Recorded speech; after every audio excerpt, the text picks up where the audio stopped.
Assalamualaikum warahmatullahi wabarakatuh.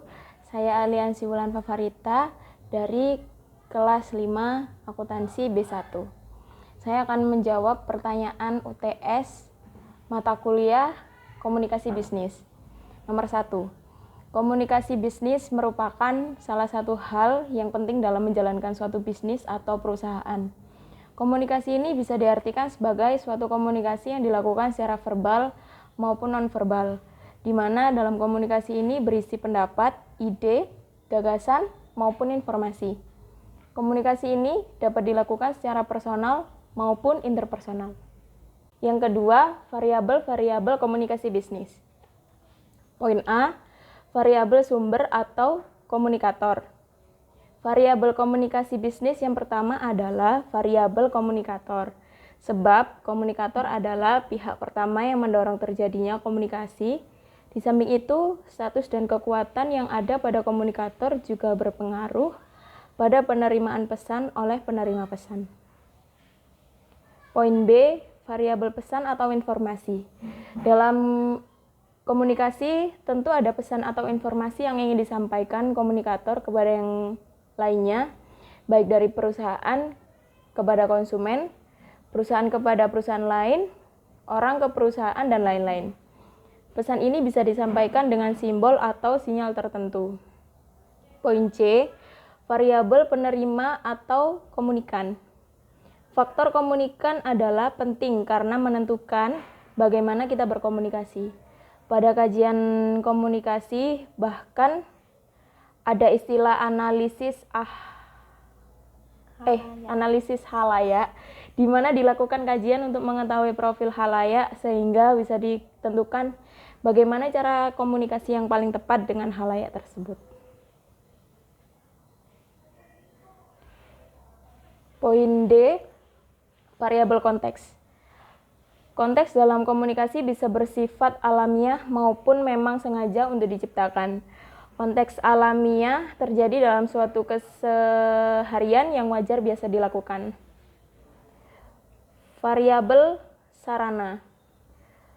Pada komunikasi yang terjadi dibutuhkan suatu media saluran atau sarana untuk menghubungkan komunikator dengan massa atau banyak orang. Media tersebut biasa dikenal dengan media massa, namun selain itu juga bisa menggunakan saluran seperti telepon. Variabel efek. Efek menjadi variabel yang juga penting untuk diperhatikan. Efek ini bisa berupa dari yang tidak tahu menjadi tahu, perubahan sikap atau perilaku, dan lain-lain. Namun efek tersebut juga bisa untuk memperkuat citra positif dari organisasi tersebut. Intinya, pada suatu organisasi yang dijalankan terhadap suatu yang diharapkan oleh pihak komunikan setelah komunikasi dilakukan. Yang ketiga, cara berkomunikasi dalam komunikasi internal organisasi secara umum sebagai berikut ini. Yang pertama, melalui forum. Digunakan untuk membahas mengenai obrolan yang tidak terlampau serius, bahkan juga hanya dilakukan di saat jam-jam santai. Yang kedua, obrolan grup. Hal ini mempermudah dalam mengkonfirmasikan pengumuman yang penting, diskusi, atau bahkan juga izin. Tentunya di ruang obrolan ini dapat juga terjadi komunikasi baik antara bawahan dan atasan atau juga sebaliknya. Rapat dapat membahas berbagai hal, mulai dari target bulanan, pencapaian hingga hambatan atau kedalam yang menghambat pencapaian tujuan. Diskusi dilakukan biasanya untuk memecahkan masalah atau juga mencari sumber dari masalah untuk ditemukannya solusi. Diskusi dapat berlangsung formal ataupun tidak tergantung dari kelompok peserta. Prestasi atau pemaparan biasanya dilakukan untuk menyampaikan sesuatu yang berhubungan dengan hal baru dalam organisasi. Biasanya ketika ada pokok permasalahan atau topik baru yang ingin, maka presentasi akan dilakukan sebagai proses komunikasi yang efektif. Obrolan formal. Komunikasi internal juga dapat terjadi melalui obrolan formal. Biasanya terjadi di saat-saat yang tidak formal dan cenderung santai. Lingkup komunikasi juga terbatas, sebab tentunya seorang karyawan tidak memiliki akses atau waktu luang hanya untuk sekedar hahaha. Sehingga obrolan informal hanya akan sebatas pada aktivitas tegur apa saja.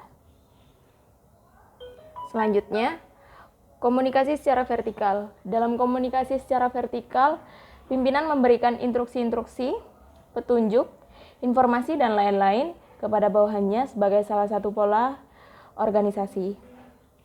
Bawahan memberikan laporan-laporan, sarana, pengaduan, dan lain-lain kepada pimpinan. Kemudian, komunikasi secara horizontal. Komunikasi horizontal seringkali berlangsung tidak formal.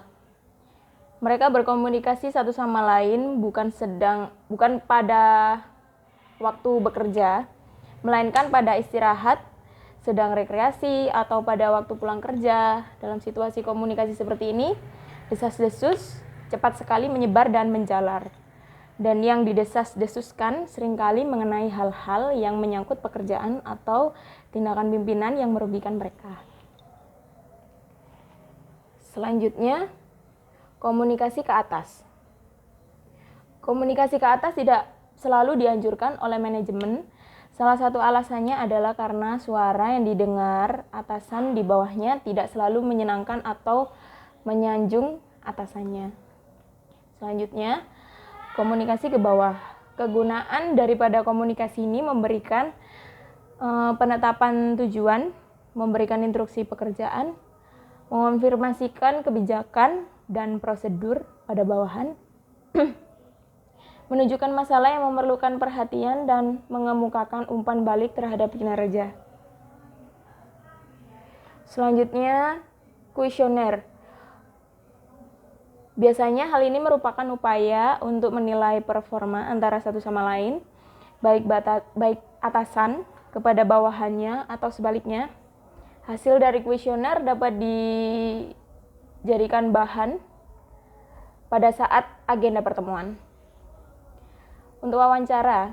Wawancara merupakan cara berkomunikasi yang bisa dilakukan untuk mengetahui dan menggali informasi secara lebih dan mengenai seseorang. Terlepas dari ini, wawancara juga mengedepankan pandangan secara subjektif dalam menilai seseorang. Selanjutnya, pertemuan rutin. Pertemuan rutin biasanya menjadi agenda yang rutin dilakukan oleh setiap 1 bulan, atau 3 bulan, atau 1 semester, atau juga pertemuan tahunan. Biasanya hal ini merupakan sarana bagi pemimpin dan bawahan untuk saling bertemu dan membagi komunikasi kepemimpinan secara lebih intensif. Yang keempat, persuasif. Persuasif adalah bentuk komunikasi yang tujuannya mempengaruhi dan meyakinkan orang lain. Orang yang melakukan persuasif disebut persuader. Yang dalam hal ini persuader dianggap sukses jika mampu mempengaruhi keyakinan dan pendapat orang lain setelah mengajaknya atau menjelaskannya dengan beberapa alasan tertentu. Hal ini bisa berhubungan dengan kondisi, barang, atau hal tertentu lainnya. Di akar rumput atau grassroots lobbying yang menggunakan masyarakat untuk mempengaruhi pengambilan keputusan. Contohnya adanya pemilu, masyarakat sendiri yang melakukan pemilihan atas calon yang sudah tercantum namanya pada lembar pemilu. Kalau lobbying political action committee, yaitu komite yang dibentuk perusahaan-perusahaan besar agar wakilnya dapat duduk di parlemen atau pemerintahan. Sekian dari saya, Aliansi Wulan Favarita. Wassalamualaikum warahmatullahi wabarakatuh.